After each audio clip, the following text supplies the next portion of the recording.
Hi, I'm Dr. Gemma, and welcome back to Cognitive, the Knitting Psychology podcast. Cheerfully and somewhat irregularly in business since 2008. Segments today may include what's on my hooks, needles, and spindles, a strategy, something I really like, put a lid on it, oh shoot, and blather. So sit back, put your feet up, pick up your knitting, crocheting, spinning, weaving, or dyeing, or any other yarny thing you're doing, and get ready to enjoy. Well, hello there. It's Dr. Gemma. Welcome back to episode 199 of the new series of Cognitive. And I can tell you right now, this episode is going to be called When I'm 64, in honor of the Beatles and me, all being old. Okay, so you can look at the show notes on our group on Ravelry or at cognitivepodcast.blogspot.com if you want to see all these groovy and funky photos I'm talking about. I took a lot of pics, and the lead-off pic this time is my 64th birthday cake because my boys found the cutest thing, candles with little doggies. Which was good, because I thought, man, if they put 64 candles on that baby, they're going to ignite the house. They also found a lovely little cake stand, as you can see. So that was very adorable. And my son made me his special chocolate multi-layer frosted keto cake. And it's really good. I don't know where he got that recipe, but it's really good. In the meantime, warm thanks to our Gigi, who we all love and we miss right now, of course. And so I felt rather pampered when I got this terrific birthday present, a brief recording from her, thanks to our own Jasmine, who's doing wonderful work there too. So we love you guys, and we miss you, and Gigi. We know it's a lot of work, but we're looking forward to hearing your sweet voice. And it was such an amazing thing to have a little recording of you. Warm hugs to you, Jasmine, for sending it. That was an incredibly thoughtful thing. And it really, really made my week, my month, my year. Talk about a wonderful, wonderful birthday present. In the meantime, there were a lot of other wonderful things like Potchkey. I will tell you about her update in a minute when I get down to CFR. But she checked in, and it's really nice to hear from you, Barbara. Thank you. Steffi Joe, oh my goodness. You need to go over to the information thread for CFRX on Ravelry. Steffi Joe posted this insane picture of all these beautiful tubes she's cranking out on her sock knitting machine for her class. Oh my Lord. I just want to go like, yeah, okay, how about when nobody's looking, I'll just like creep into that classroom and nip a few of those babies. They're striped, they're gorgeous, they're evenly knitted, of course. And, okay, sure, she can teach me how to steek them, or I can do it by hand. I've been doing it for years. Hint, hint, hint. You better hold on tight to those babies, Steffi Joe. They are beautiful. And what a kind thing to do for the class, I might add. Now, in a moment like this, you're probably thinking, but Gemma, why didn't you just say that? Down with the stuff about Potchkey's class for CFRX. I don't know. Just roll with it. I edit these things on the fly sometimes. I also have to thank our own Cutiful Christina of Cutiful Yarns. What a birthday surprise. Well, she sent me this package a few weeks ago, and I took it as, okay, that's for CFRX, and it is. But she said, but there were birthday presents in it. Oh, my. And you will hear all about those down in the blather, but you can't believe how beautiful the prize she sent for CFRX is. Oh my goodness, I love you because I'm even telling you about it. So this should be pretty exciting. Well, we seem to be on CFRX, which reminds me to tell you, I can't remember, I say 33 in the notes, I think we're actually at 32, and one person, no, we're at 33, that's right, we're waiting for one person who's not sure, well, two people who are not sure if they can make it, and they're always welcome, so hopefully they'll be there and we'll let you know. In the meantime, all the information you need for CFRX, alias CFR10, alias Cognitive Fiber Retreat 2024, all that information is right there in the show notes. There's a link And the word here is in blue because that's a link. It'll take you over to the information thread on Ravelry. And if you go to that thread, you'll find that all the really pertinent stuff is in post number 1, although you should read the rest because you have things like Steffi Joe's incredible sock picture. I'm just saying. And you'll hear everybody getting excited about coming, so that's wonderful. So, you know the drill by now. It's $30 per adult. Under 18 is free. You PayPal the money to me at GemmaDW, as in dog walking, at yahoo.com. This is not refundable right now. I'm waiting on a final figure from the people we're renting the conference room from. And we shall see. We shall see afterwards what we have left and what we can do. In the meantime, the sign-up dates, well, it's open to everybody now. And if you go into the show notes, you will find the link from the hotel. This is also on the first posting in the information thread on Ravelry. The link from the hotel to get the group rate. And they have their event summary. The important thing is I'm going to show up on Friday the 27th. I think a few other people are. And so I will be hanging out at the hotel for a lot of that day. I'm hoping to get there at least midday. I have the day off. I was smarter this year than last year. Last year, I can't believe I saw patients on the Friday of CFR 9. Why I didn't lose my mind, and did I really say anything valuable to them? Who really knows? But at any rate, I'm not even going to try that this year, so that's my next day off. Really looking forward to that. And of course, the event itself is Saturday with the classes and the vendors. And then Sunday, we go off for brunch and we just have a breakdown what we could do better. And this year, we're also going to be talking about the calendar and the format. And we will see how that goes. In the meantime, the information on the group projects, and this is where I'm going to put in Potchke's note. Remember that Oink Pigments is bringing us some Tunisian crochet hooks, and Potchke is recommending a G as in girl, a 4.0. She says, I find G 4mm in an unadorned style to be perfect for Tunisian in fingering weight. Unadorned in this case means no ergonomic grip, just a plain straight hook. She goes on to say, personally, I prefer the Susan Bates style hook with the inline, non-bulbous head. She also says, bring your own fingering weight yarn, self-striping or variegated is a plus, and bring a size G non-ergonomic hook, or you could buy one at the Oink Pigments stand. Now, this is a good moment to say, remember, we're having a mini skein exchange. So you can get some mini skeins to take to her class and use. And that's kind of nice because she's going to teach Tunisian, and you can also learn how to join a new skein of yarn as you go, because these are mini skeins, but most of the minis I got last year were pretty good sized. So there will be mini skeins of fingering weight at the retreat. Remember too, apart from the mini skein exchange, there is simply a table for yarn and books and any other equipment you want to bring. If it isn't collected by, I guess, Sunday morning, yours truly or Jasmine, whoever is available, is going to take it and donate it to the charity of their choice. So no problems there. I know Steffi Joe, because she anticipates moving to Northern California, which kind of breaks our collective hearts, I have to be honest.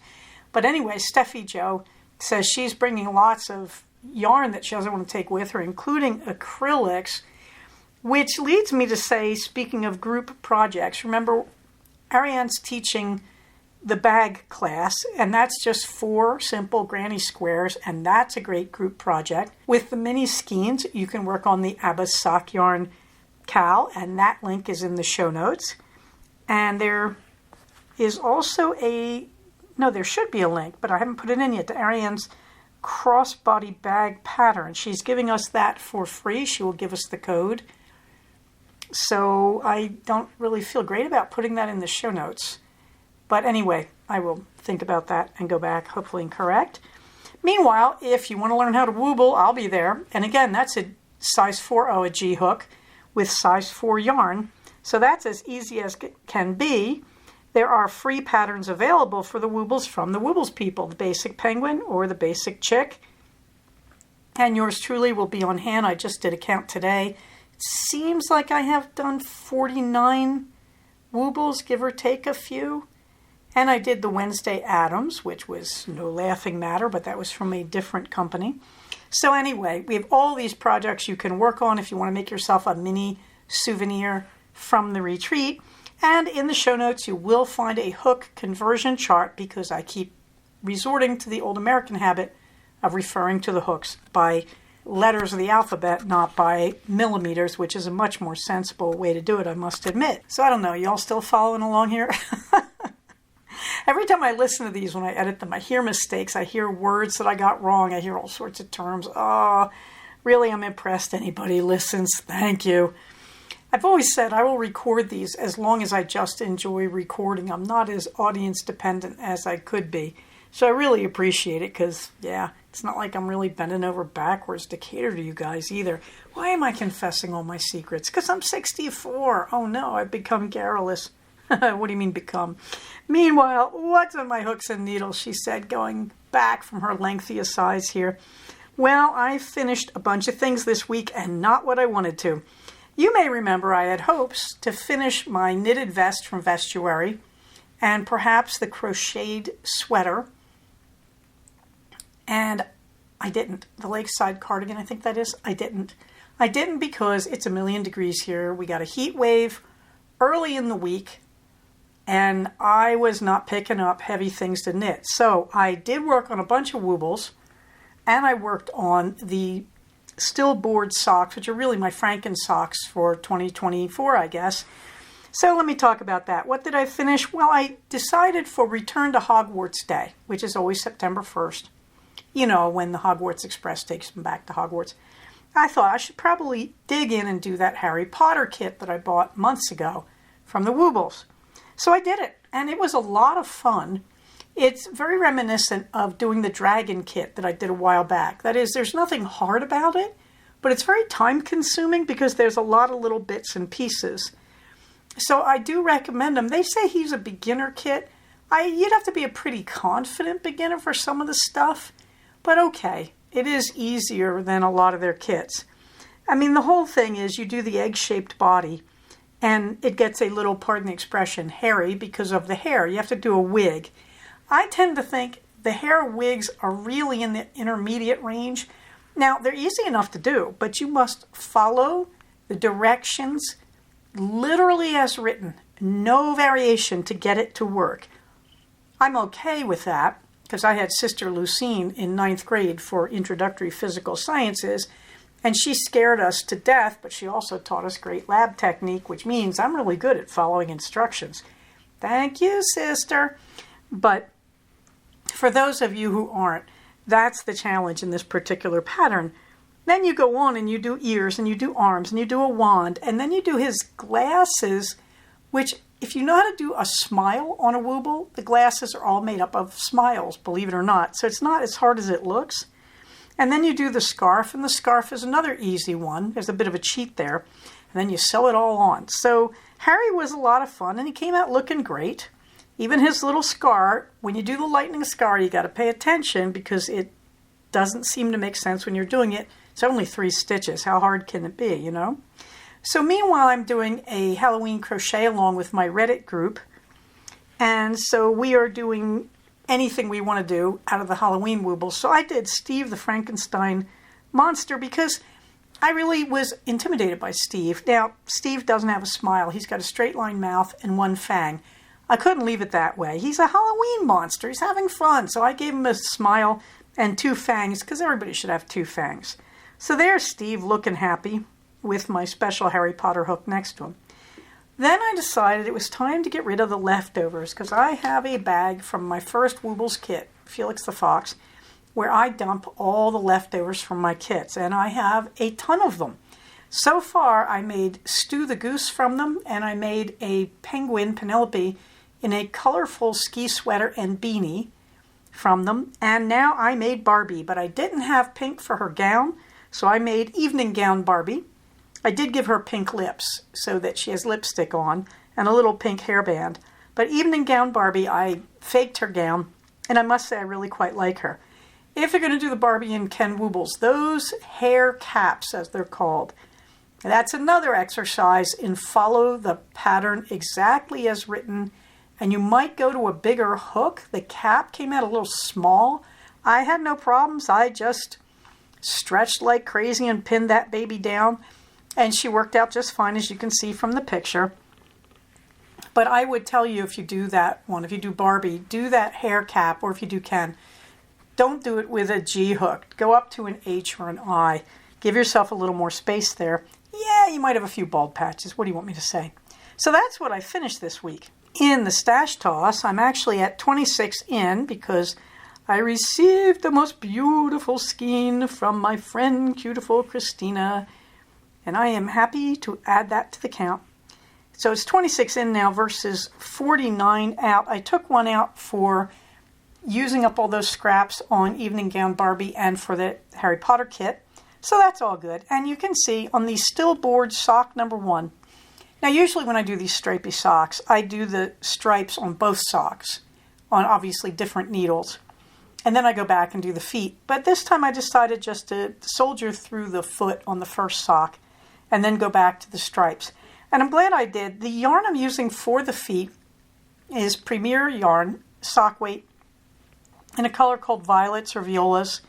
And it's a beautiful purple stripe, as you can see. It would have made a handsome sock on its own.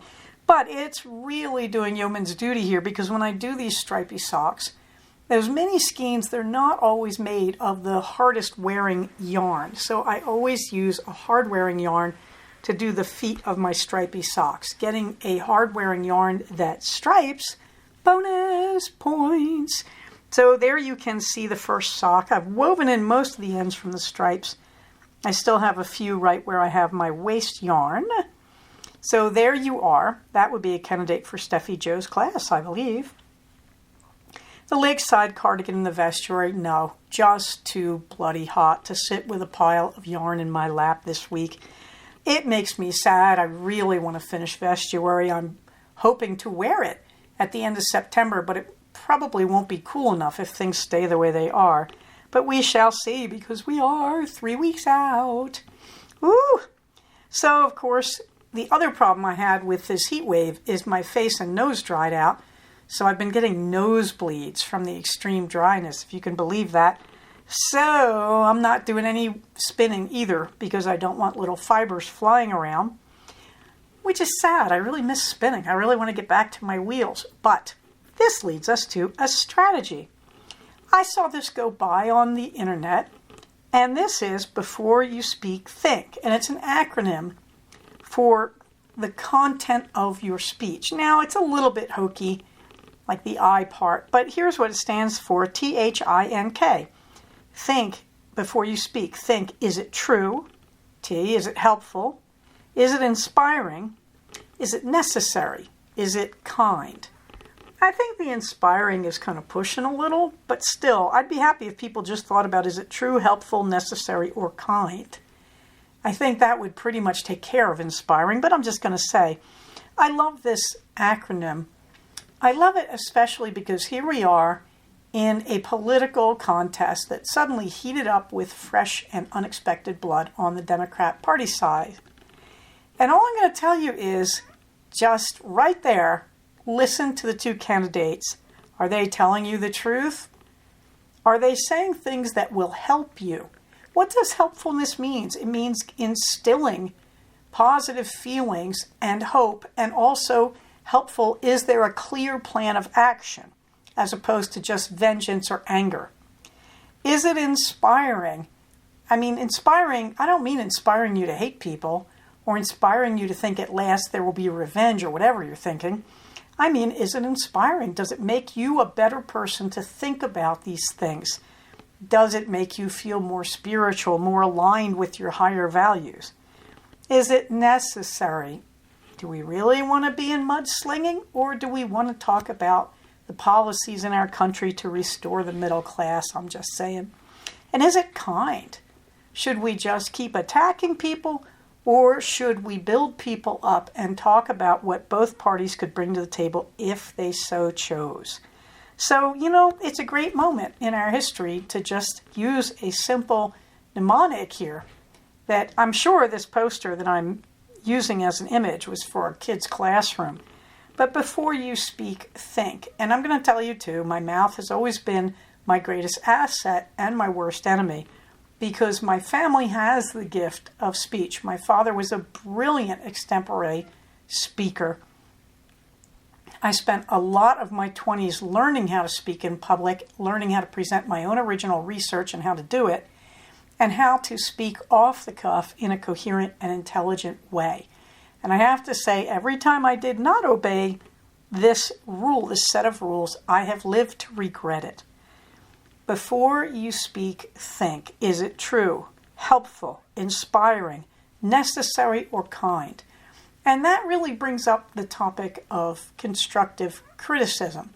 That sometimes we do have to say things to people that could be hurtful. There is such a thing as important criticism, as necessary criticism. And so you have to maneuver a little bit here, but sometimes it's better coming from you than from someone else. But again, that means it's necessary and it might be helpful. Is it going to feel kind? It could be. So remember too that even in this rubric of think, there is such a thing as helpful and positive criticism. It is an art form to learn how to present that criticism. Trust me, I've been doing it professionally for 30 years now. And you have to really think about the best way to talk to your audience. And if you've ever taught people how to write, as I did professionally, that's the first thing you learn. Think of your audience. Before you speak, think. Think who you're talking to. Think about what they want to hear. Think about what they can handle, what they can bear to hear. And then think about your own words. Are you telling the truth, but are you telling it in a way that's helpful or inspiring or necessary or kind? There are good ways to tell even painful truths, and that's called diplomacy. Before you speak, think. Well, of course there was a birthday run. That was the first day of the heat wave, but I squeaked it in. It wasn't easy. It got really hot out there. If you're on Instagram, you would have seen the video, because I did a 1-minute video where I just talked about being grateful for being able to do it. And I always wanted to video myself on a run. I always wondered, does that actually work? So thank you, all my victims on Instagram. But you can see the birthday run in the show notes. It says officially I ran 2.9 miles, and the purple pegs on that map are the mile markers. Although you'd never be able to figure out that route if I didn't explain it to you. And red is, back at the start. And all I can say is I actually came in a little over 3, but I was very happy. I had a cold, you may remember, the week before my vacation. And so I was coming back from that. So I was glad to get in a few runs this week before the intense heat set in. If I get up in the morning and it's 74 degrees, I don't run. It's hopeless. I can't run in that kind of heat. The losses are too high compared to the gains. I dehydrate and get sick, as I proved the week before my vacation.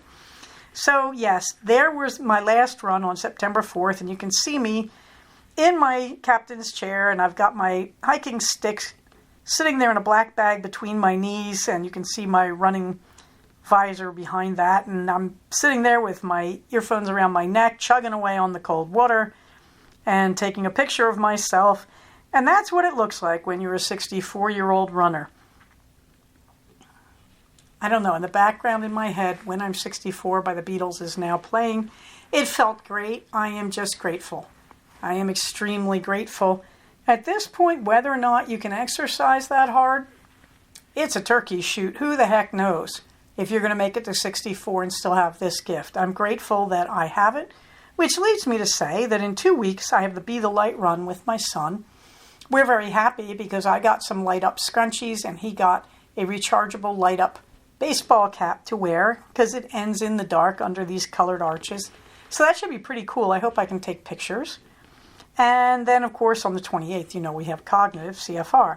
But the Monster Dash will be coming up also on pretty close to the same course, and that's in Valencia on October 26th. The 10K associated with the Santa Clarita Marathon, that's coming up on November 10th. The Jingle Jog will be up in Marie Kerr Park in Palmdale. That's on December 21st, a Saturday. And last week I did add the Mardi Gras Madness on February 23rd, which I think is a Saturday.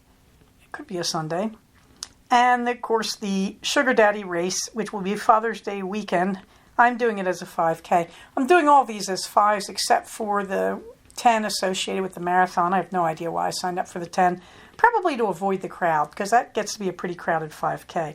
I am nowhere near ready for that, but I will be by the time it comes up. On to the fluffy books.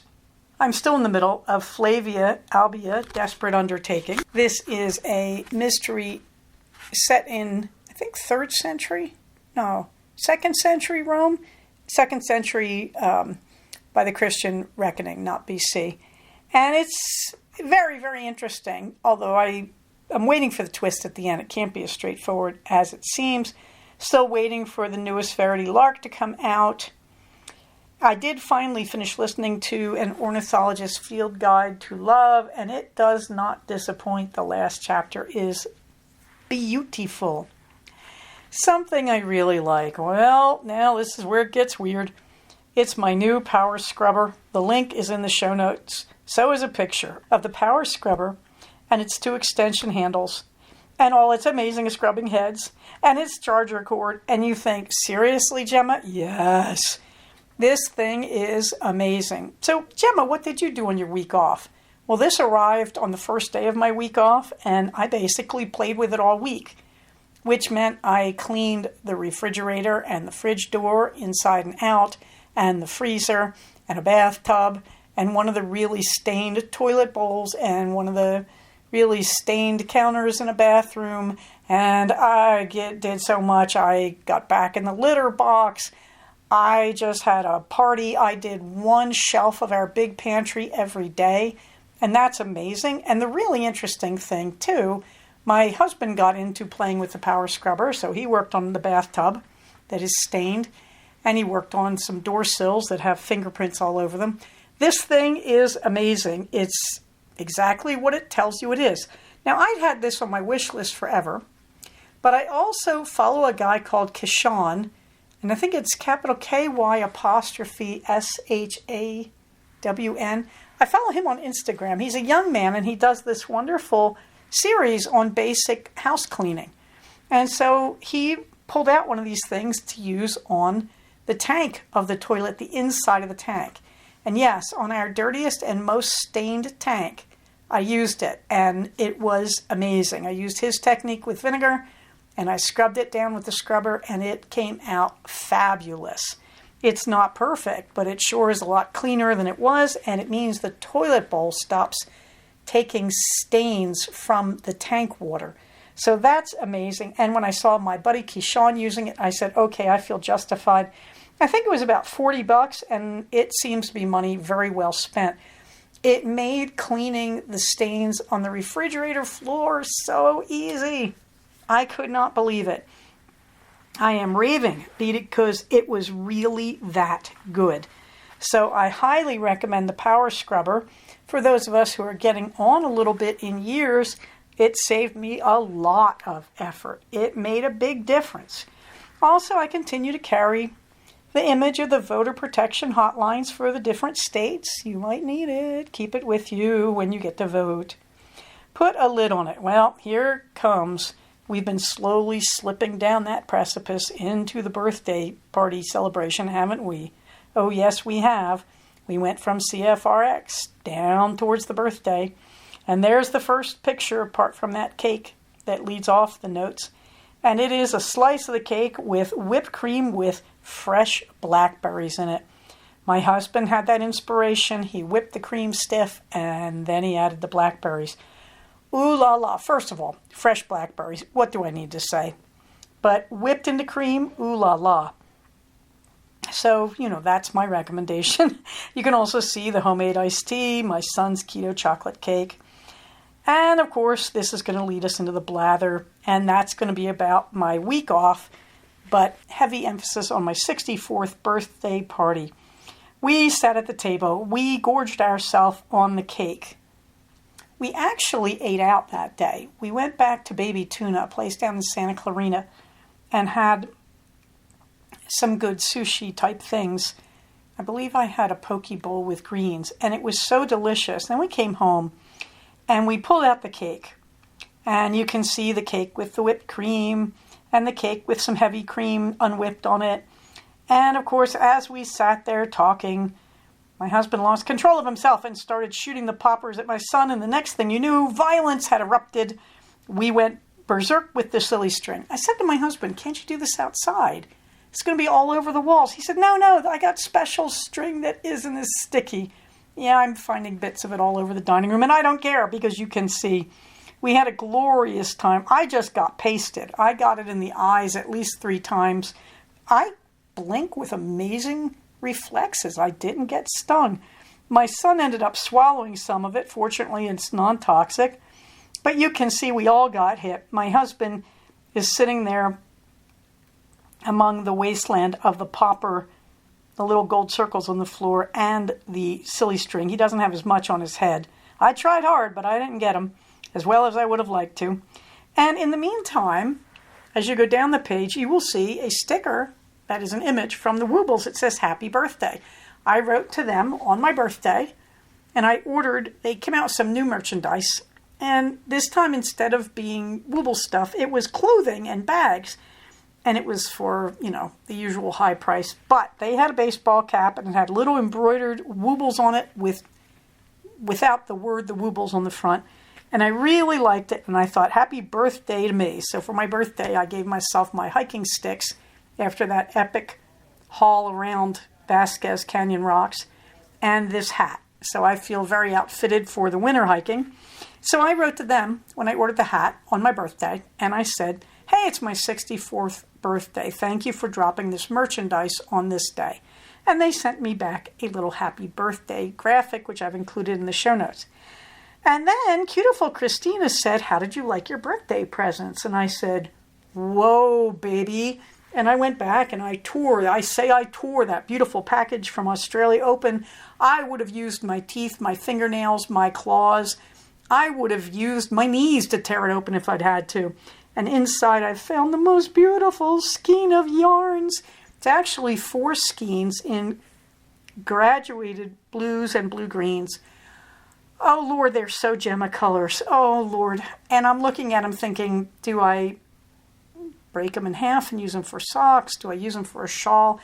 They could be anything, but they're so beautiful. And so I just have to take my time looking at them and think about probably the world's most beautiful shawl, because I can't bear to hide those babies because they're so gorgeous. Oh, they're so gorgeous. Did I mention they're gorgeous? Oh, God, they're so gorgeous. They're sitting on my desk because I have to see them all day long. And then she sent me this glorious tin of herbal tea, and you can see the recipe. It's Gemma tea. I worried. I thought, did somebody make tea out of me when I wasn't looking? No, that's a joke. And it is, as you can see, Rooibos, Tulsi Bacopa, I think it is, Gotu Kola, Hawthorn, and Rose Petals. It's so good. It's so good. I have a big jug of it sitting in front of me, iced right now. It's so good. It's so good. And finally, in those pictures, you can see the Roomba that also got hit in the silly string battle of the birthday, which, of course, is our tradition for all our birthdays. We celebrate with epic silly string battles. It's just important. So, meanwhile, on my staycation, did I do the things I wanted to do? Well, yes and no. I didn't do a lot of things I planned to do, but the house was just so deeply in need of some very deep cleaning. The fridge was embarrassing, and inside and out. The freezer had stains. I mean, it just was a wreck. The pantry just didn't look good. So every day I emptied one big shelf. The first day was the hardest, the bottom shelf with all the heavy bottles and stuff. And I emptied that, and I washed the shelf liners. You know, we don't throw those away. We recycle them. We keep using them. And then I took the power scrubber, and I scrubbed the shelf. And to my shock, the power scrubber got the shelf sparkling white in a way I've never been able to. These are wood shelves. And that was where I fell in love with the power scrubber. I think that was the Sunday, the second day of my staycation. I just fell in love with that thing deeply. And, after that, it became, what big thing can I do today? And of course, the usual: emptied the litter box, did the floors in the bathrooms, cleaned the Roombas repeatedly, which they really needed it because I hadn't been paying much attention to them either. And I just cleaned where I could. And of course, you know how it is, where you just feel like your house is endless. Nobody can really see you did it, but that's good. You don't want people to notice how dirty your house is. You want them not to notice it because it's clean. So that was the staycation. But fortunately, as I told you in the last episode, one of my Reddit buddies turned me on to Anna's Archive. Anna's Archive turned me on to Zlib. That is Z-L-I-B as in bear. These are both insanely good sources for books that they're just out there. Volunteers upload them, I guess. And they do take donations, but these are free services if you don't mind slow downloads. I can't recommend these enough.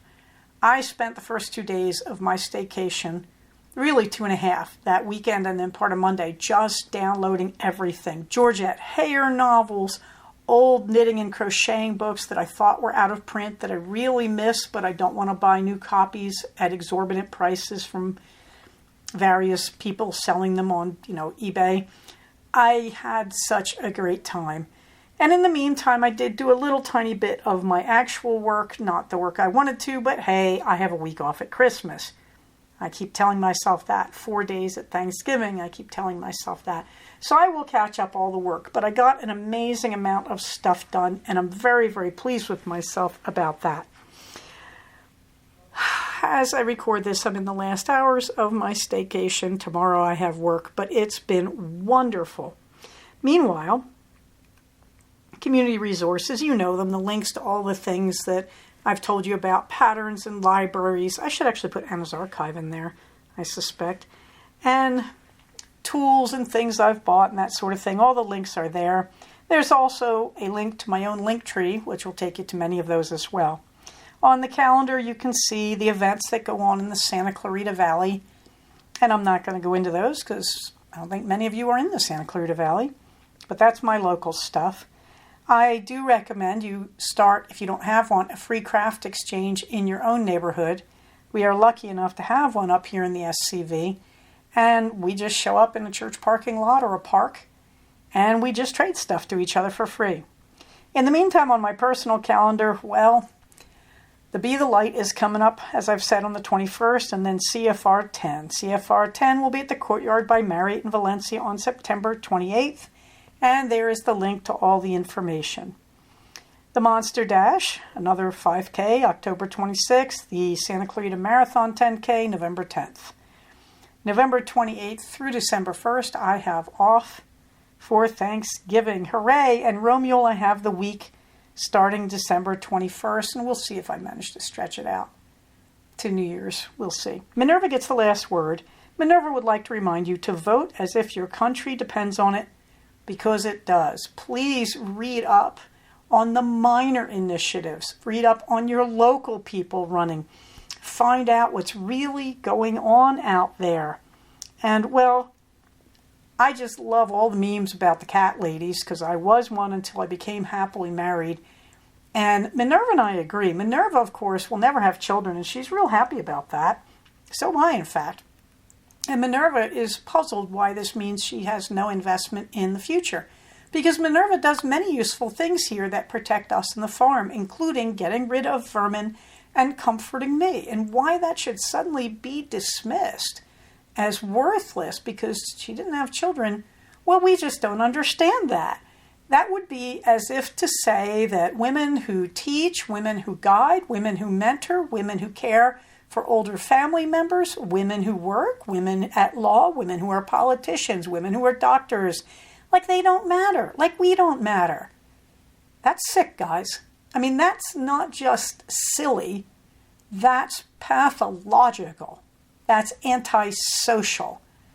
Okay, and so Minerva would like you to know that her life as a single and childless being has been very worthwhile, and her contributions are deeply appreciated by the rest of us. So Minerva insisted I include her favorite election meme, and you can see it there, the black cat knocking over the elephant, because Minerva wants you to know that all lives are valuable. And if you're going to represent that any other way, well, you're obviously not very pro-life, are you? But apart from that, Minerva says, vote like your country depends on it. And that goes down to all levels, down to the local level. Know the issues and vote. And you know what? You don't have to agree with me. I can live with that. But don't be in ignorance. Please study up and vote, because you're helping your community. And you know what we say here at Cognitive: when you support the community, you are supporting yourself as an individual. On that happy note, please, everybody, go get your flu shots, get your COVID shots. Make sure that you're not going to bring us any little germ buddies to CFRX. But just do it because it's good for you, good for your family, and good for your community. Everybody, stay safe, take care of each other, and I will talk to you soon. Bye-bye. So we have come to the end of another episode of Cognitive. Please do not use this podcast to diagnose yourself. If you think you are having a mental health problem, please contact a licensed mental health professional. Show notes for these episodes can be found at cognitivepodcast, all one word, .blogspot.com. Episodes can be found at iTunes under the name Cognitive Podcast, but also can be found posted next to the show notes on the Blogspot page. Thank you so much for listening. Everybody, stay safe, take care of each other, and I'll talk to you soon. Bye-bye.